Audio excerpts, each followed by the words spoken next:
So I'm delighted really to be able to talk now. We've talked a lot this morning in different aspects, but now we want to be able to look at how can we go about restructuring the corporate model to develop a responsive business culture. And I'd just like to introduce my delightful panel before we go into direct questions. So we have Jan Jose Zayal from the CFO and COO point of view from UK TV. We have Stephen Kneebone from Nissan Europe, the CIO's unique point of view to this discussion, and Simon Miles from Coca-Cola Enterprises as the digital director for Coca-Cola.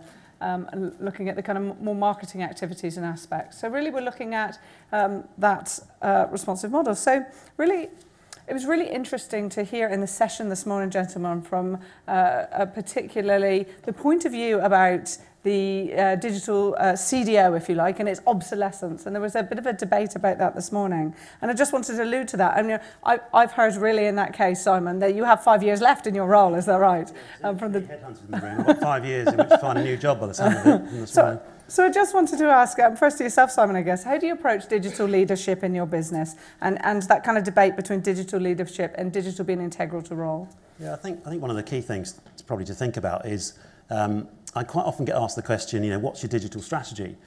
And actually, my digital strategy is the same as the business strategy. Digital has to enable what the business is trying to do. So, when we're talking about digital leadership, it's part of the business leadership team. And making sure that the business objectives are just being delivered in a new and different way, and understanding how technology can help you to deliver it maybe a bit quicker or in a slightly different way to you did before. So it's an interesting challenge and one that often people think is separate, but actually I think it's better when it's completely joined up with the rest of your business strategy. Great, thank you, Steph. And from Stephen, your point of view? In a very similar vein, as an automotive manufacturer, as most people would view Nissan. If you look at our overall business objective is to be the #1 desirable Asian brand in Europe. And the only way that we can begin to measure that is by overall opinion of the brand. And that is the indicator. What underpins that are obviously our products, our services, and the quality of that. And then obviously that underpins fundamentally the customer experience. We've heard a lot about that earlier this morning. And technology is a strategic enabler to that customer experience. So it's fundamental to achieving those top-down objectives. Great. Okay, thank you. And Jan, from your perspective? Yeah, so UK TV is the fastest growing broadcast in the UK at the moment. We operate 11 channels actually in both the free view through Dave is the biggest one, in pay, Gold's the biggest, and also in digital through UK TV Play. And I think for us, as you already heard Andrew Griffith say before lunch, viewers are watching content in lots of different ways on different devices and different times. But actually they're watching content in digital ways and in traditional ways as well. So for us to split out digital would be quite artificial. And actually it's really important that everyone in the business understands digital and digital forms are part of their role. So for us, digital is a part of what we do as opposed to a separation out. Great, we've heard that a couple of times here today, and it's good to hear your point of view on it and layering a deeper flavour to it. So really I'm kind of interested and to be able to share with people here, how do you perhaps ensure that kind of customer insights really is at the heart of kind of business development and planning process? And to yourself first, Simon. It's a moving piece, this, because I guess we still do some of the traditional stuff around market research and focus groups and all that kind of good stuff. But one of the interesting things that we're starting to use now is some of the technology platforms like Yambler, for example, where in our business we've got sort of a large part of 1,500 people out on the streets, calling on stores. And of course they're interacting every day with shoppers, with shopkeepers, and actually there's fantastic insight that those people are able to share with us. And so some of the new sort of social media platforms that we use internally are some of the ways that we're able to access consumer insights in a way that we probably never could before, because we're using the power of the people that are in the organisation. So it's a bit like the point made earlier about having sort of diamonds in your garden. We've discovered we've got diamonds in the business there, where we just have to allow them the ability to bring the ideas to us, and technology and digital is really making that much simpler than ever before. Great. Okay, that's really useful to hear. And again, Simon, how do you take that customer insight into the planning process from yourselves? It's a kind of always-on sort of process, really. So you know, where we would traditionally have had the kind of, you know, the annual planning process and all that kind of stuff, it's much more of an always-on thing now as a result, you know, enabled by that sort of technology. Sure, great. Thanks so much. And Stephen, from your point of view, certainly, we've had a bit of a chat beforehand about, you know, what you did in the past, perhaps, in customer insight and how you're enabling that now in a digital world. I think very traditionally in the automotive business, then engagement with customers or prospective customers would be very quite traditional through customer clinics and product showings and so on. Very traditional way of engaging with the customer. That's pretty much now, it's still there to an element, but it's fundamentally changed now. We are getting a lot more insight in terms of customers' experience of both our product and service from some of the types of sources that Simon's referred to there, and incorporating that into our business. Another aspect is that, again, as an automotive design, engineering, manufacturing organisation, as a lot of people would see us, then we do a lot of things that are perhaps we think that are right for the customer from an engineering point of view, yes. But not necessarily from the customer perspective. So we spent quite some time now trying to define very clearly quality metrics both in product and service that are viewed from a customer perspective. So taking a much more of an outside-in view of what it is that we do, rather than inside out, which is traditionally that's what we've struggled with. Yes, absolutely. Great. I know that when we discussed previously, you talked about that repositioning in terms of a brand. Nissan. Well, absolutely. I talked about overall opinion being the key driver, and driving the brand forward and brand opinion. As opposed to product, yeah, and that comes from that positive customer experience across the whole board. So for us, again, it's positioning ourselves and the brand not just within other competitive OEMs, other automotive manufacturers, sure. But in the general retail environment, and that's quite a challenge. Yes, absolutely. Well, great to hear that. And Jan, I think you've taken quite a novel approach to the planning process. You termed it as a pre-mortem to me, and I'd really love you to share that story with people. That's right. So this is something we did when we launched a new channel on Freeview called Drama. And the idea came from a great book, actually, about sort of thought processes and decision-making called Thinking Fast and Slow by Daniel Kahneman. And it's called a pre-mortem, and essentially it's a different way of looking at risk management. So traditionally, when you're launching projects, you really focus on trying to make sure that day one goes well. So all the risks you think about are around the kind of start of the project. In a pre-mortem, what we did was we kind of imagined ourselves 12 months beyond the launch and looking back as if the launch of the new channel had been a complete and utter disaster, and trying to think of all the different ways in which that might have gone wrong over those 12 months.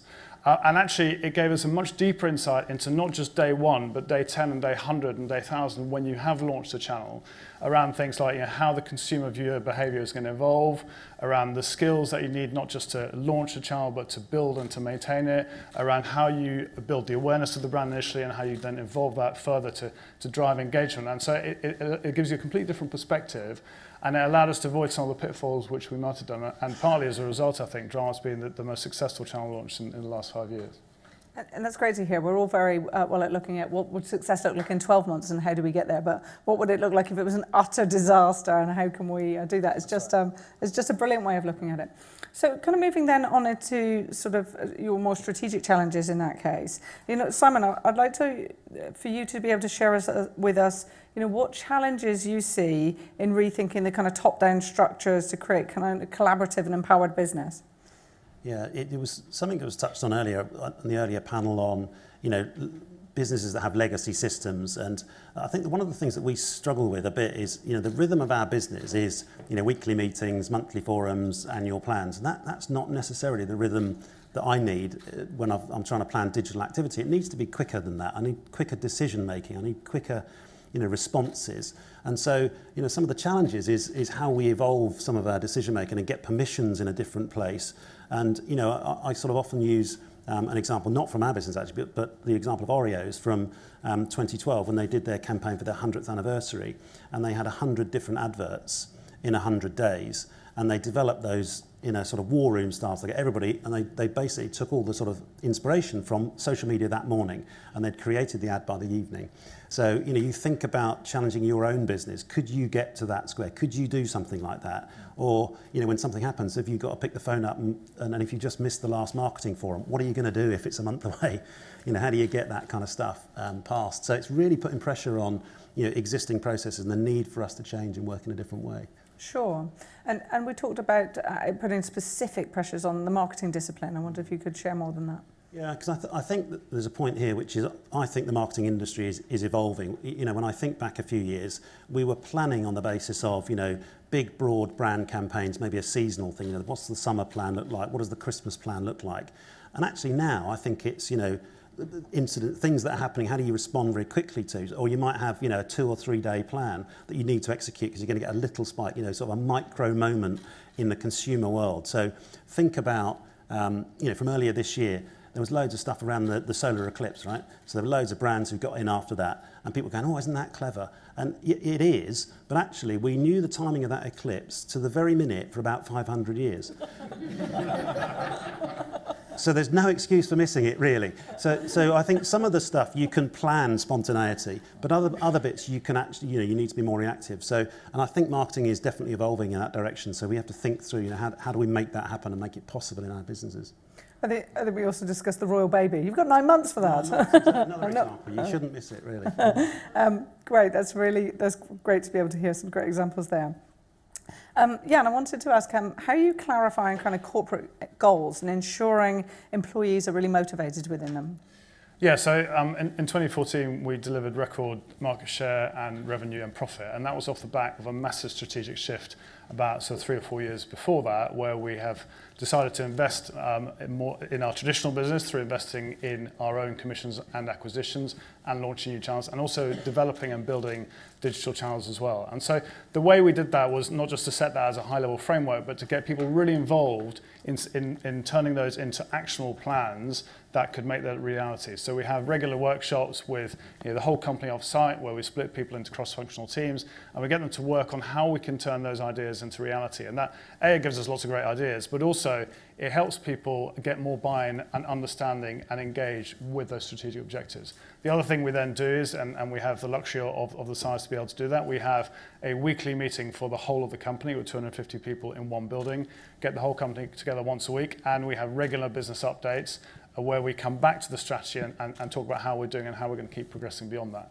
And then in addition to that, we make sure that the strategic objectives form part of people's bonuses, and not just in terms of what they're doing, but also how they're doing it, so to make sure that that whole feedback loop is consistent with delivering against that strategy. Great, so getting them involved in the planning of them as well as, you know, in the bonus structure as well, right the way through. Great, that's really helpful. Stephen, in Nissan, how is digital affecting the purchasing decision?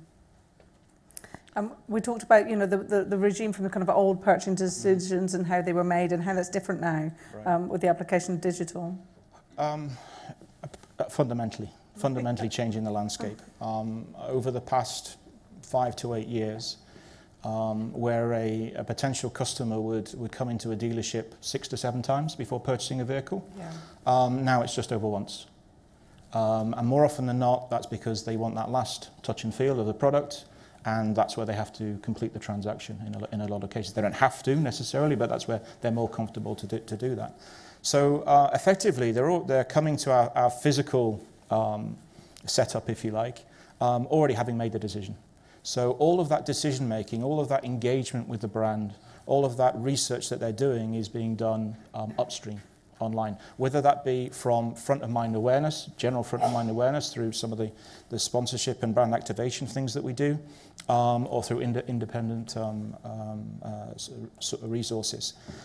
So it really is now, from a purchasing point of view and from a customer point of view, we're competing in that general retail environment. And just as an anecdote, 2 challenges I had from my 14-year-old daughter before I came to this event, and usually they're quite challenging. Yes. One was, why are you sharing a panel with a guy from Coke and the TV company when you tell me to do less of both? So I chose not to answer that one. I'm not sure how you could. But the second one, and she absolutely nailed me, says, why can't I configure a car the same way I can configure my Nike high tops. And that is absolutely spot on. Consumers, they have experiences in lots of different other retail environments, and they carry over those general expectations to whatever other experience they're expecting to procure. And that's a real challenge. So I've referred to Nissan as an automotive manufacturer at least 2 or 3 times now already. But we're actually competing in a general retail environment, and that's fundamentally shifted the way that we engage with our customers. Sure. And therefore it's going to be essential to you to align the online and offline retail experience with that, certainly. Consistency across online and physical world is key. And please bear in mind that we work through and distribute vehicles through a franchise network. So it's not our network, it's a franchise network, which has even a greater challenge in terms of consistency, deployment of consistent retail experience. Sure. Thank you, that's very clear. You've obviously had, coming from an automotive manufacturer now into retail, a great degree of kind of legacy systems, and they've been in place for such a long time. How have you then been able to kind of map digital across them or enable them through digital? I'm wearing a tie today in acknowledgement that I have legacy. Great. Apparently. Yes, I mean, historically, and again in many other businesses as well, technology has been developed and put in place, applications and so on, to support specific areas of the business, whether that be design, engineering, manufacturing, after sales. It's pretty much done in silos. What we've seen with really having a focus on the customer experience is it's truly end-to-end. Truly end-to-end. And obviously the technology component of that touches everyone. And very similar to some of the examples that we heard earlier today, we're now having different parts of the business ask questions of other parts of the business, really not understanding. So wouldn't it be nice if we could tell a customer where their vehicle is before it's delivered? Yes, we can do that. It's in the tin. We have it. Our supply chain systems have it. Wouldn't it be nice if a customer could change the spec of their vehicle 1 week before delivery? In some markets, we can do that. Manufacturing guys will say, yeah, we can do that. So these are things that from a customer point of view that are being driven. And yes, we have that within our legacy applications. And it's a case of then making that visible and available in a cross-functional way and delivering it to either the dealer or the customer in the right way, so there's a value proposition there. Sure, yeah. Sure, thank you. It was great when we were talking about, you look at kind of design, distribute, manufacture, retail, after sales service. They're all really good processes you have, and actually digital kind of enables those in a more end-to-end way. It's great to be able to hear. So really I wanted to ask Simon, how are you developing a kind of rich, connected culture? How do you perhaps institutionalising change in your environment?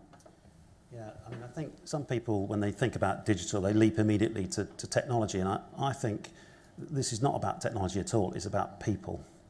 And, what we're trying to do in terms of the sort of cultural mindset is to keep people focused on the people.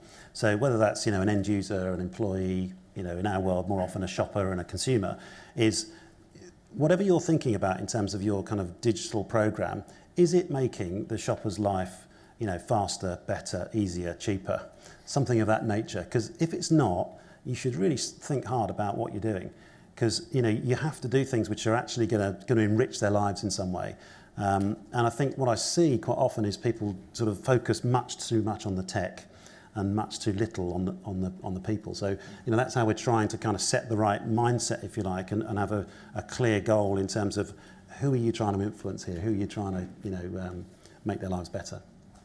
And being the focus on the people, not the technology, can you talk to us in terms of how are you perhaps doing that skills transfer piece internally? Yeah, so a number of different ways, some fairly obvious ones around toolkits and training programs and that kind of stuff, but we have something called Digital Agents program where we sort of cherry pick people in different teams and try and hothouse them, so we're sort of spreading the love, if you like, spreading the knowledge from the digital team out into the rest of the business. Because it's interesting, and I guess harking back to one of the points made earlier as to whether we'll all be out of work in 5 years' time, because you won't have a digital officer. What you need to do is be able to turn the rest of your business digital, and so that's kind of our focus on trying to to see how quickly we can spread that knowledge through a variety of different sort of programs, really. Great, thank you. That's very helpful. And we heard a little bit in earlier talks and in earlier panels around that kind of co-location principle about how you move people to sit people nearer together. Can you tell us a little bit more, Jan, about your kind of office structure? Sure. So we moved into a new office last summer, and what we were trying to do there was to really enable and encourage a culture focused on innovation, on creativity, and people working together. So the first thing we tried to do was to remove everything that ties people to a desk. So there are no desktops, there are no pedestals, there are no telephones. Everything is done through a laptop and it's fully wireless, so you can work at your desk or in the cafe or on the terrace, anywhere within the building. There are 2 floors in that building. And then the second thing, which I think is really important that we did, is that everyone moves around every 3 months. So it's not hot desking. Everyone has a nominated desk, but that desk will change every 3 months. And you'll sit with your team in certain areas, but not necessarily next to people in your team. So you'll see, for example, the finance team, they'll see where other finance people are, but they won't be sitting next to a finance person. And every 3 months, they'll move around and they'll sit with a different team. So over the course of a year, you'll sit next to 4, 8 people from different teams in different places. And it's already driving a huge number of different conversations and completely shaking up the way that people work together. And we've been able to do that, thanks to the fact we set everything up on a mobile basis. So when we move, which is every 3 months on a Friday at 4 o'clock, what you do is you pick up your laptop, you put it on a chair, you wheel it to a new spot, you plug in and off you go. And that applies to everyone in the business, from the chief exec down to the newest apprentice on the apprentice scheme. Everyone's got a spot at a desk. There are no offices, so there's no hierarchy within that as well. And we found that completely has changed, actually, both the relationships between individuals and also between departments as well. Absolutely, absolutely. And you can see that in terms of that flat structure. And I know not all of us have got the opportunity to do this because you can within your new environment, but also the size. But even I think you were saying there's 2 floors and you've built the staircase in the middle between the floors to be able to enable that. We were on 1 floor before and we really wanted to avoid this moving, when we're moving to 2 floors, this concept of a sort of A floor and a B floor. Mm-hmm. So the fact that actually we've got the staircase right in the middle, and so no one takes the lift, everyone takes that staircase up and down all day.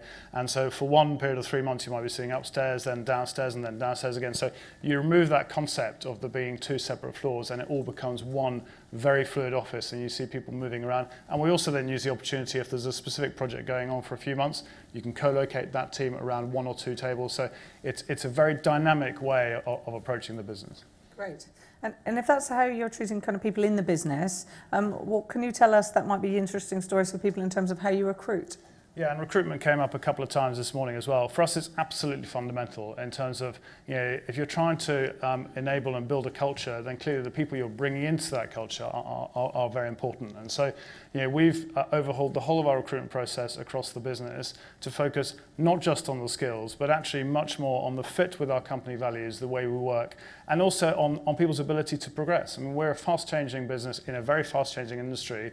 If the only thing you can do when you join the business is the job you've come in for today, then you risk being left behind because the roles are going to change over time. So we focus not just on skills, but also on fit with the values and on kind of flexibility, adaptability to change and progression. Great, great. And Stephen, I'd love to understand as well how you're developing a rich kind of connected culture and how you're institutionalising that chain. We talked about the approaches that you use within Nissan and how that can be then taken off the manufacturing floor, I guess, and put towards other parts of the business. Yeah, sure. The Nissan culture is quite strong in terms of delivery, commitment and targets, very, very strong in that respect. We have quite a structured way, we refer to it as Hoshin Cannery, of deploying both top-down company objectives, whether they be policy, ongoing objectives or breakthroughs, from the top right the way down to objectives that then sit in people's annual performance objectives. So right the way top down. So everyone understands very clearly what it is that their contribution should be. But then there's the delivery side of all of that, which is quite key. And again, to make it a little bit more concrete, in the manufacturing environment, and in a manufacturing shop floor, then a supervisor will be responsible for a zone that's probably about as long as this platform. A vehicle will spend 59 seconds in that zone. He'll have about 6 operators to do whatever it is they need to do follow their standard operation sheet to do what it is they have to do to manufacture that vehicle. He is responsible for the recruitment, the training, and development of those people. As a team, they're responsible at the beginning of shift and the end of shift to review what worked, what didn't work, and what Kaizen improvements that they will propose, whether they go in next week or next month. So that's an environment where it's very obvious what's working and what's not working and what needs to be improved. So we've gone some way to adopt that culture in some of the other parts of our business where it's not necessarily as obvious where the zone is. Sure. It's not as obvious as who's doing what. It's not as clearly defined as that. For the audience, you want to explain the Kaizen principle? Mm-hmm. The Kaizen principle is very simple. It's a culture of continuous improvement. It's a culture of continuously reviewing what you're doing, how you're doing it, and how you can improve. And that's incumbent upon everyone. In the manufacturing world, it's very clear what's working, what's not working. Sure. You take it outside of there, what's working, what's not working for a customer? Not so obvious.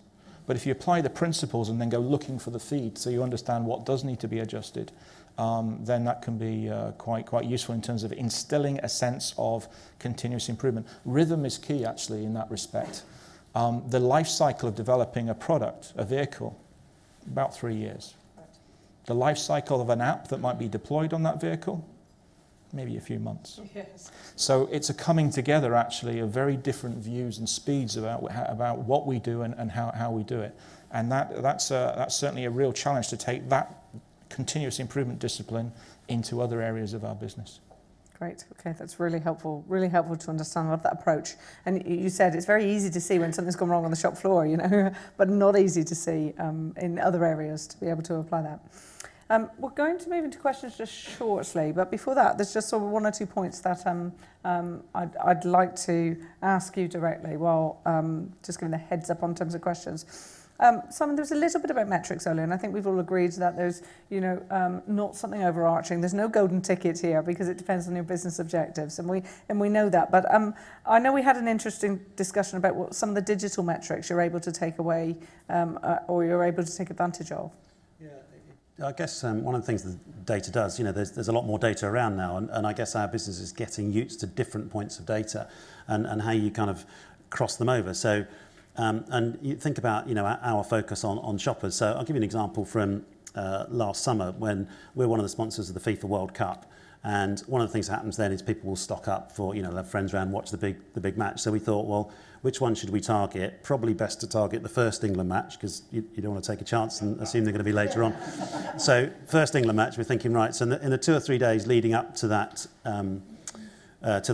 game, we looked at some shopper data.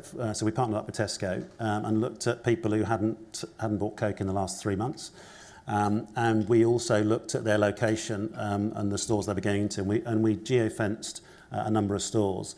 So what happened was people got mobile messages as they were entering into the stores, just alerting them to, you know, Pax promoting the thing. If you're thinking of stocking up for the big match on Saturday night, then don't forget Coke's on offer.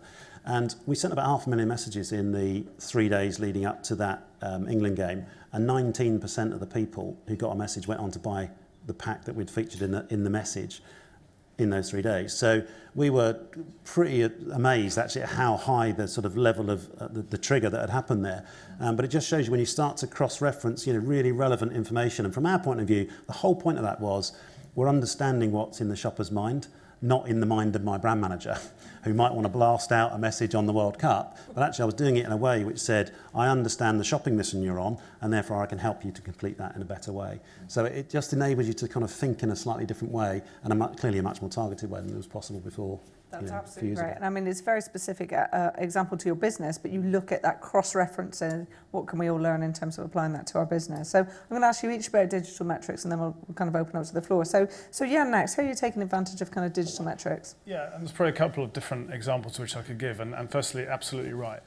Metrics need to fit the strategy. And so I think in terms of coming back to getting ownership and engagement around our kind of strategic shift and move into digital, you know, one of the things which everyone in TV gets the more morning after the night before in terms of ratings around all the shows which happened the night before. We've added ratings on our digital services as well to that email which goes out to the whole company, just to reinforce the fact that actually, you know, this is an integral part of our business as opposed to just the traditional side. The other piece then is that, you know, you always used to have to wait until the morning after to find out how a show did. I think what we can do now, particularly on social media, is, you know, the big shows, when they launch, you know during the night how that's going. So when we first launched The Magician Dynamo on Watch, that went absolutely ballistic on Twitter. And so we knew that night, we didn't have to wait until the next day to find out whether that was a success or not. We knew that evening that that was already going to be a huge success. And you get some really live feedback, which then also helps you to drive the development of that show going forward. So it's both about reinforcing the strategy, but also then about being able to respond much more quickly in real time to what's happening. Brilliant. Okay, thank you very much. And then Stephen, in terms of metrics, we were talking about how you might perhaps measure, you know, with your focus on customer experience. I think just to refer to an example that's quite similar to the one that Simon pointed out. In terms of brand activation and front of mind awareness, then Nissan has now been the sponsor of Champions League for the first year this year, together with Olympics and together with Africa's Cup as well. But just look at Champions League, and why is that a useful way to activate the brand?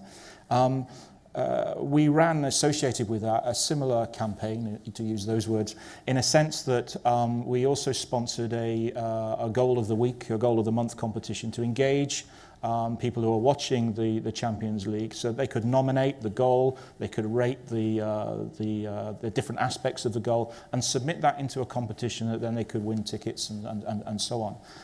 That competition was hosted on our main website. So all of that traffic, if you like, came from that general interest and awareness of Champions League through to our main platform. And then what we're also able then to do is to understand then, okay, from that, where else did that go? What was the customer, the potential consumer behavior there? So that's, and so the metrics in that respect are really quite interesting in terms of, well, what's the value of this brand activation activity? What's the follow through in terms of engagement with that particular campaign? And then how is that awareness and opinion being translated into people then perhaps are going to get more engaged in the brand and then hopefully become a customer? Great, okay. A very specific example, but that's fantastic to hear and understand. We know that there's not one solution to a business model change. We know that there's not one solution to which digital transformation metrics or which digital metrics should we be applying, but there's some, you know, great, really grounded examples that hopefully the team here can take away. So we've got three very different businesses, but all focusing on kind of, you know, that restructure. We looked at customer insights and how that affects how you employ that within the business, from how you treat your people to some of your strategic challenges. But I'd really, really like to open it up to the floor. You've got the opportunity to talk to each one of our speakers. We have the gentleman in front of you just there, but also not just your name and your company. If you have a question that's directed particularly to one of the speakers or all three, that'd be really useful to know too. Thank you. No worries. Spiggy from Gang of Four. We basically own a high-end, or I own a high-end digital publication, and this is really directed towards Nissan and Coke, given the amount of spend that you do in terms of digital advertising. And the question I've got is, if we look at the IAB, they suggest that if somebody views 50% of the pixels of a video ad, that's classified as a view. Love to get your views on that. And also, are you happy with the level of digital transparency, re-analytics? And then the final one is just for Stephen. You mentioned personalisation. Can you get me a really good deal when I trade in my wife's Nissan? Thank you very much. I think we might have time for your first question, but maybe not for your second one. I wonder if Simon, you'd like to say anything first of all about the pixels. Yeah, just I guess two things really. One is I'm not in that bit of the business that buys advertising, so I'll go to your second question. So actually, remind me what your second question was. It wasn't the Nissan question, was it? Thank you. Yes. Yeah, I think it's a real industry challenge, isn't it? Because when this is the good side of it is, you know, you're able to put much more relevant content in front of people, which I think is a positive thing, right? So you're getting stuff that is actually relevant to your life. That's got to be good. Clearly, it can be viewed as, well, where did that come from? How did you find that out? And I think there is, the more transparent we can be as an industry, the better. And I think we're not yet there yet because it's all still relatively new. But certainly, I would be a supporter of, you know, being very clear as to where that data comes from, who owns it, and why it's being used the way it is.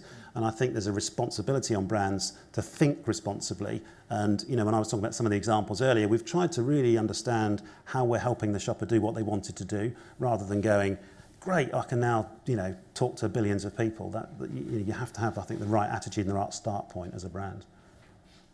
Thank you. And it was also directed to Nissan as well in terms of that second question. Is there anything about the transparency of analytics you'd like to add? Sure. I think that the level of analytics that we have, it's in outline directional. Okay, where we'd like to get to is where it's more actionable. And I think that's where we can certainly need to make improvements. And again, so that we understand what's working, what's not working, and how we can adjust and respond. So I think the level of analytics and the insight that we get through that, we certainly need some improvement there. Your last question, then, yes, I can, if that's really what you would like me to help you with. Okay. Yeah. Come and see Stephen in the break, certainly, but just you. Any other questions, please, from the floor? There's a gentleman just there. Thank you. Christian Checker from McDonald's. A question for you, really, Stephen. Driverless cars, do you think we'll be in them within the next 5 years, or will they go the way of Google Glass? Thank you for that one. Okay, how to answer that? In a lot of elements, we have driverless cars today. And what I mean by that is that our approach to driverless vehicles, autonomous vehicles, is that it's a collection of driver aids. So if you think about the driver aids that you have on your vehicle today, and if you drive a Nissan, you probably have a few more than some other manufacturers, I'm sure. But if you look at what's available, you're getting increasing sophistication in terms of driver aids, whether that be lane departure, whether it be proximity warning in terms of other vehicles, a whole range of automatic parking and so on. I think where we'll see autonomous vehicles get to is that we'll have more and more of those types of aids. And then it becomes the question of how much then is left for the individual, the so-called the driver, if you like, to intervene and override some of those things. I think that's how we'll see it going. But fundamentally, this is not a technology question. It's not a technology question. So we have autonomous vehicles. I was actually explaining to Sam, we have autonomous vehicles that can drive on public roads, that can navigate four-way junctions completely autonomously. The question is, how acceptable is that going to be? How is that going to work? We're quite happy to sit 30,000 feet above the earth in a tin tube that is being flown pretty autonomously, yeah? And rely on the pilot for certain critical aspects of that journey. I think we'll pretty much see something similar as far as automotive is concerned. So hopefully not the way of Google Glasses. Which were just not acceptable to film people, let's face it. Thank you very much indeed. A great question. Other questions from the floor, please? There's a gentleman just here with his hand in the air. Thank you. Hello. Excuse me. Robert Boyle, IAG. I want to ask a question to Stephen, really, about Tesla. Obviously, it's interesting, the actual electric cars and all that sort of stuff. But I think the more interesting thing about Tesla is how they've adopted a very different business model for how you make and distribute cars. And what are your thoughts about that? Sorry, how you make and distribute cars? For the other people in the audience, is it worth you just explaining the Tesla model in terms of the distribution? Well, so they basically sell direct. They don't go through dealers. Is one sort of radical departure. They view the car as a platform that's software upgradable. We all buy our cars, and if you want the latest round of technology, you buy another car, pretty much. Whereas they download your car gets updated sort of with new functionality via download, those sorts of things. Thank you, that's very helpful. Okay, I think I'm relatively familiar with the Tesla model. In the grand scheme of things, in terms of mass manufacturing, it's quite small scale. Okay, so the overhead of having a distribution network is a different proposition for them than it would be for different manufacturers. But that doesn't mean that it's not an interesting model to look at. And if you look at the distribution of vehicles today and how the purchasing decision and how that's changing, there are some manufacturers today who have outlets in malls, in retail malls.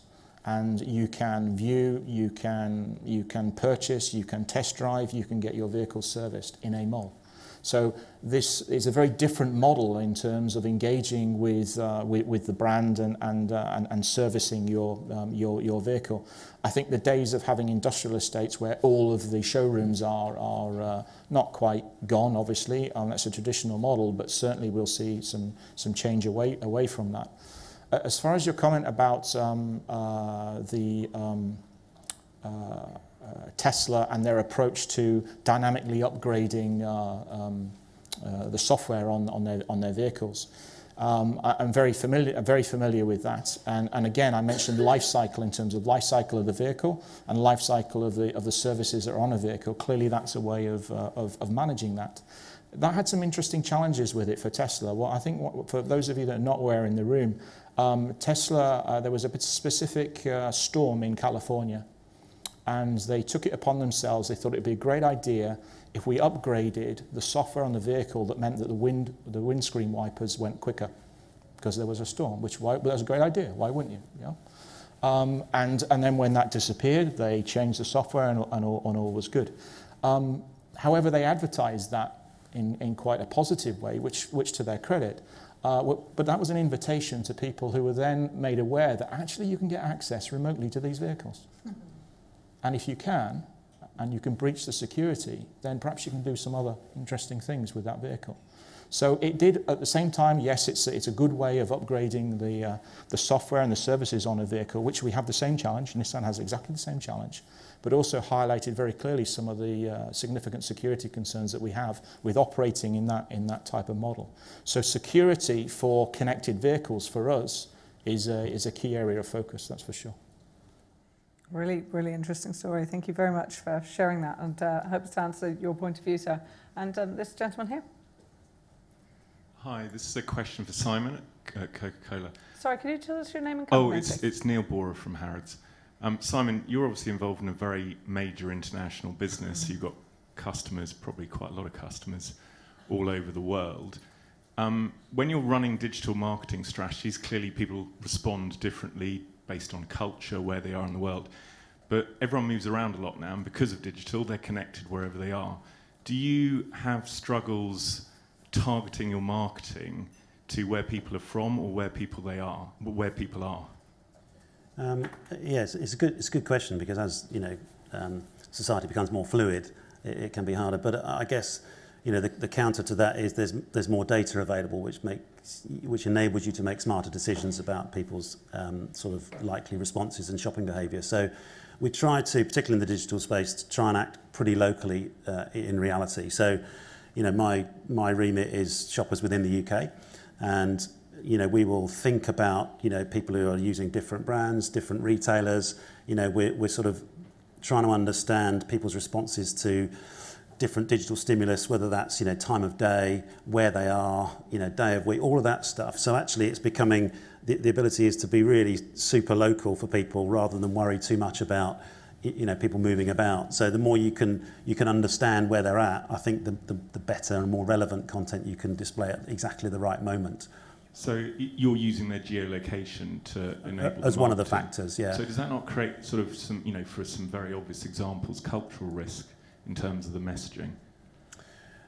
It does, if you knew nothing else about them apart from their location. But that's where you have to be smart about trying to triangulate lots of different sources of data to really understand who you're talking to. Valid point. Thank you very much for that. Any more questions from the floor? Giving anyone a second before I leap into some of mine. Okay, I've got two or three more questions really, and I'd like to be able to just address those. We've talked a little bit throughout the course of the day that failure is a good thing. It drives innovation, and you've got the ability to be able to fail forwards. We've heard this morning, fail fast in terms of that. And yes, we largely agree with that. But I'd like, can we be anything more specific that people here can learn from? Simon, how do you talk about failure in your business, and what does it mean for you? Yeah, it's a difficult topic, isn't it, sometimes? Because I guess we're all, probably everybody in this room is part of a successful business, and failure is not often something that's welcome. But it depends on the way in which I think you put it to the business. So the way we try and do it is, yes, it's acceptable to fail, provided you learn from it. So, the point of it is to say, yeah, look, and I've run campaigns, frankly, and particularly, if I go back a couple of years when mobile was a bit more in its infancy in terms of what you could do, we would trial sending out some messages to people, and it was abject, failure. We just got it completely wrong. With 2 people who redeemed the thing, and that was it. But, what we learned was things around, how close they had to be to the store, or what day a week might work better than others. So we took stuff from it. So as long as you can fail, but apply then the learnings to the next thing you do. And the sort of mantra we've got is, you hear a lot, I think, often about test and learn, and that's fine, but I think there's a third word missing, which is scale. So, the reason we do test and learn is eventually to scale up. And that's the thing we're trying to get to, is learn enough that allows us to do things at scale, particularly, in a brand like Coke. Clearly that's what it's about. So I think, yes, failure's fine, but provided you then go on and learn something from it. And apply that learning. And I just wanted to explore that a bit further. And Jan, for yourself, how do you talk about failure in your business? I know we talked about sort of one example where you could point to for that. Yeah, and it's very much building on Simon's point in terms of failing and learning. And I think that's the key thing. When you see that happening, you've got to bring that out, and you've got to talk about it around the organisation. So the example I was thinking of was quite recent, when we had a trial for a new service, and it was a 3-month trial, and about halfway through, the person running that trial realised that it wasn't going well. At that point, she had 2 options. She could either have just carried on running the trial, and it would have been a pretty big failure. She would have lost quite a lot of money, or she could have done what she did, which was to put her hand up and say, this trial is not going well. I don't really know why, but I'd like to flag it, and I'd like to stop it, and I'd like to actually kind of explore the root causes underneath it, and then potentially run it differently. So she took quite a big risk personally by putting her hand up and saying, this isn't working, and I don't know why it's not working. But in doing so, she was then able to get resources from around the business to look at potential ways to improve it, to change it, which we did, and subsequently it was a big success.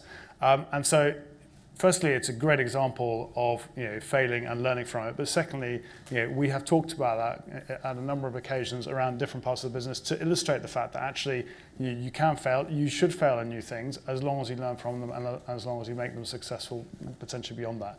The other way we do that is that we have funds set aside for innovation. So we call it the innovation pot.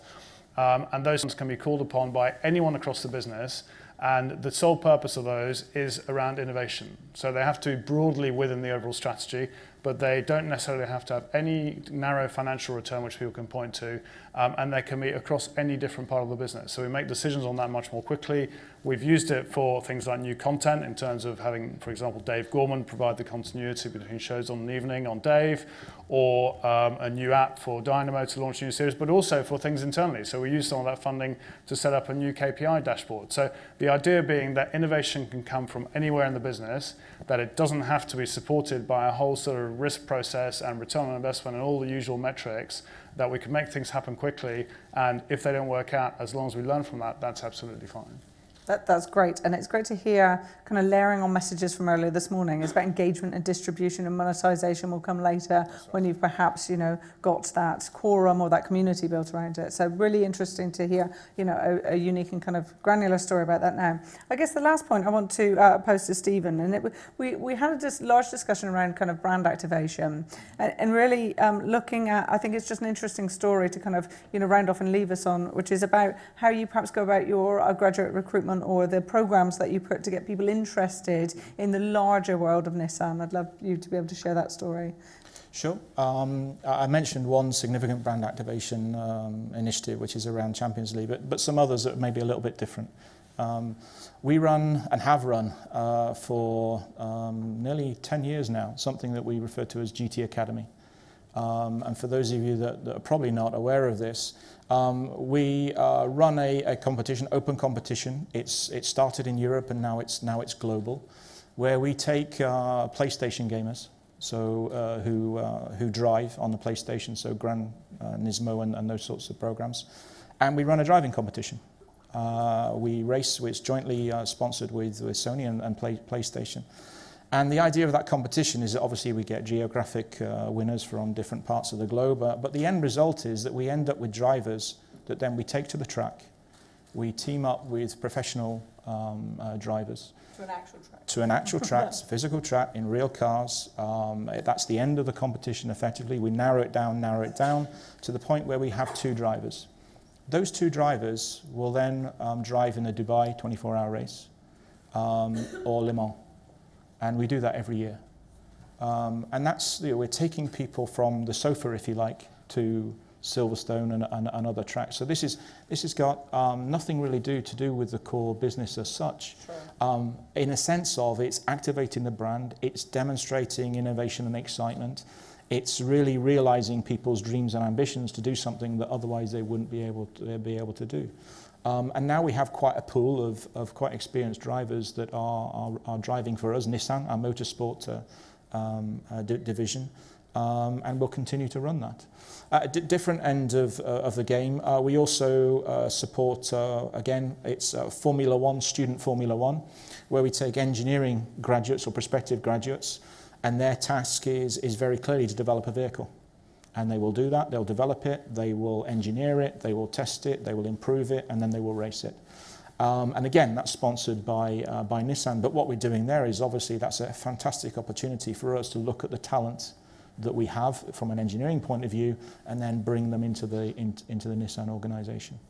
And I think you're right. I think there's really good stories in looking at larger and wider than your brand. You know, very clear what you're doing within innovation in your innovation pot, as you call it. But equally to be able to then look at taking it, you know, much wider and interesting people. So thank you very much for sharing those stories. To that, if you don't mind. Sure. Some people thinking in the room thinking, what's that got to do with digital? And maybe I didn't explain well enough. The GT Academy platform is all on our platform. Okay, so the engagement with prospective competitors and so on, the updates, the engagement is all through that platform.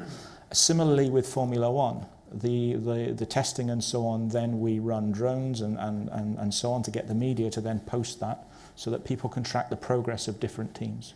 So again, it allows them to engage directly, but a broader audience to engage in that activity online as well. Yes, absolutely, and you can see that from the social sharing and engagement with it certainly too. Thank you for explaining that and bringing that link back to digital. So that concludes our panel here. So we've had some great debate and kind of putting this session together from you. We've heard a few points today that I'd just kind of like to remark upon, which is it's about the people, not the technology. And once you get that layering of data right across geolocation or others, it can really help and improve your business. Looking at that incremental approach right the way through in terms of how you might improve your business, to having an unerring focus on both product and quality and service, and really focusing on the customer experience from the outside in, not from the inside out of your business. To very clearly in terms of a corporate culture model, having that one place, that one space, that home, that egalitarian approach to how you treat your people internally within that. And I love that, and that's something I'm going to now do within my business and share the pre-mortems. Let's have a look at the worst disaster case that could happen and work back, because I think it will really show us some really interesting things with that within our business. Ladies and gentlemen, can you give a really big hand to the panel? Thank you so much indeed. Thank you. Thank you.